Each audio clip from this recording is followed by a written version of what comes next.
ఇంద్రకీలాద్రిపై ఈరోజు శాకంభరి ఉత్సవాలు ప్రారంభమయ్యాయి. ఈ ఉదయం అమ్మవారికి హారతి ఇచ్చే ముందు అలంకారం అంతా సిద్ధం చేయడం జరిగింది. రాత్రి అంతా ఈ అలంకారాలు జరిగాయి.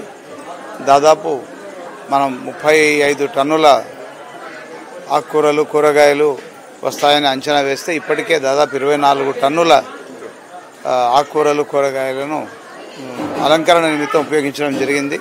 వివిధ రకాలైనటువంటి ఫలాలను చాలా దూర ప్రదేశాల నుంచి దాతలు ఇచ్చినటువంటి ఈ ఫలాలతోటి శాఖలతోటి అమ్మవారికి విశేషంగా అలంకరణ చేయడం జరిగింది. భక్తులందరూ ఎంతో శ్రద్ధతో వీక్షిస్తున్నారు. అలాగే మహారాజగోపురం ముందున్నటువంటి ప్రదేశంలో నవదుర్గలను కొలువు తీర్చి ఈ వెజిటబుల్తో డిజైన్స్గా తయారు చేసినటువంటి అమ్మవారిని, అలాగే స్వామివారిని, ఈశ్వర లింగాన్ని కూడా కొలువు తీర్చారు. చూడడానికి చాలా ముచ్చటగా ఉంది. భక్తులు కూడా విశేషంగా వచ్చి ఇక్కడ చూసి ఆనందిస్తున్నారు. ప్రకృతి ద్వారా పరాశక్తి అయినటువంటి అమ్మవారి ద్వారా సృష్టించబడినటువంటి ఈ ఫలాలు అమ్మవారికి నైవేద్యంగా సమర్పించి మనుషులందరూ సుఖ సంతోషాలతోనూ పుష్టిగాను ఆరోగ్యంగాను ఉండడానికి కోసం సృష్టించబడ్డ ఈ పదార్థాలను అమ్మవారికే సమర్పించి కృతజ్ఞతాపూర్వకంగా సుభిక్షంగా ఉండాలని, మానవులందరూ సుభిక్షంగా సుఖ సంతోషాలతో ఉండాలని కోరుకోవడమే ఈ శాకంభరి ఉత్సవాల యొక్క పరమావధి. మరి అమ్మవారు మన రాష్ట్ర ప్రజలను అలాగే దేశ ప్రజలను శాంతి సౌఖ్యాలతోనూ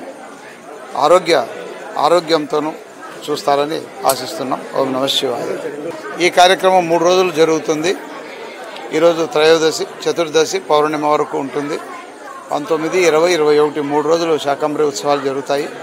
వీటికి రేపటి రోజున ఇంకొన్ని పదార్థాలు కలుస్తాయి. అలాగే చివరి రోజున ఎక్కువ భాగం ఫలాలను ఉపయోగించడం జరుగుతుంది. ఇలా వివిధ రకాలైనటువంటి శాఖలతో, ఫలాలతో, ఆకుకూరలతో అమ్మవారిని అలంకరించడం ఈ శాకంభరి ఉత్సవాలు విశేషం. ఇప్పుడు భక్తులందరూ కదంబాన్ని స్వీకరిస్తున్నారు. ప్రత్యేకంగా కదంబాన్ని తయారు చేయించి భక్తులకు ప్రసాద వితరణగా ఈ 3 రోజులు కేవలం కదంబాన్ని ఇవ్వడం జరుగుతుంది. మరి ఆ కదంబాన్ని ప్రసాదంగా మన ఆలయ సాంప్రదాయం మేరకు తయారు చేయించి వితరణ చేస్తున్నాము. దానికి కూడా విశేషంగా శ్రద్ధ తీసుకొని ఆలయ అధికారులు శ్రమిస్తున్నారు. కదంబాన్ని భక్తులందరూ స్వీకరించి వెళ్లాల్సిందిగా మనవి చేస్తున్నాను. వర్షం రీత్యా కొంత మనకు ప్రతిష్టంభన ఉంది. అలాగే మార్గం కూడా చాలా ఇరుకుగా ఉండడం వల్ల కొంత అసౌకర్యం ఉన్నప్పటికీ బస్సులన్నీ ఏర్పాటు చేశాము.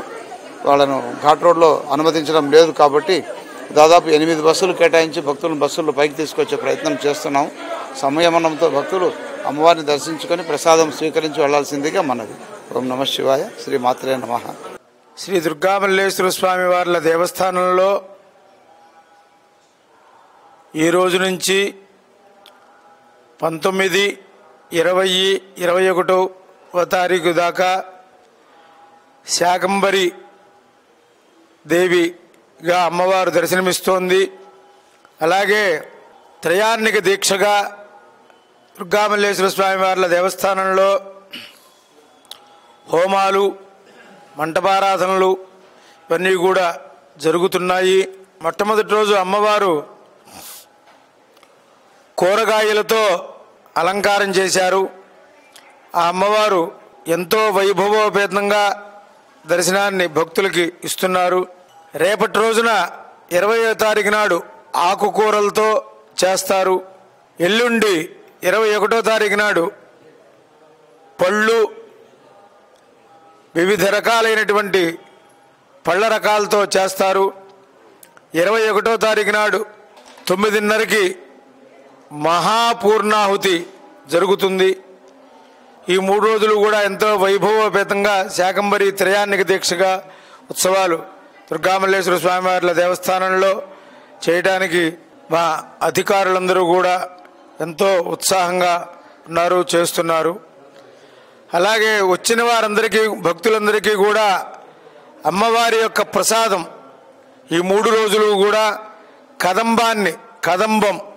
కదంబం అంటే అన్ని కూరలు కూడా కలిపి చింతపండు పులుసు పెట్టి దాంట్లో కలిపి అవన్నీ కూడా ఉడికించి అన్నాన్ని ఉడికించి దాంట్లో కలుపుతారు. అదే మీరు మామూలుగా మీ యొక్క భాషలో బిస్మిల్లాబాతునో ఏదో అంటారు, ఆ టైపులో కాదు. ఇది కాస్త రసం ఉంటుంది కాబట్టి కదంబం అని అమ్మవారికి మహానైవేద్యం చేసి, నైవేద్యం చేసిన తర్వాత భక్తులందరికీ కూడా ప్రసాదంగా ఇస్తారు. ఇది మనకి అనాదిగా అమ్మవారి దేవస్థానంలో అనాదిగా వస్తూ ఉన్నది. ఆ సాంప్రదాయం ప్రకారమే చేస్తూ ఉన్నాము. శ్రీమాత్రే నమః.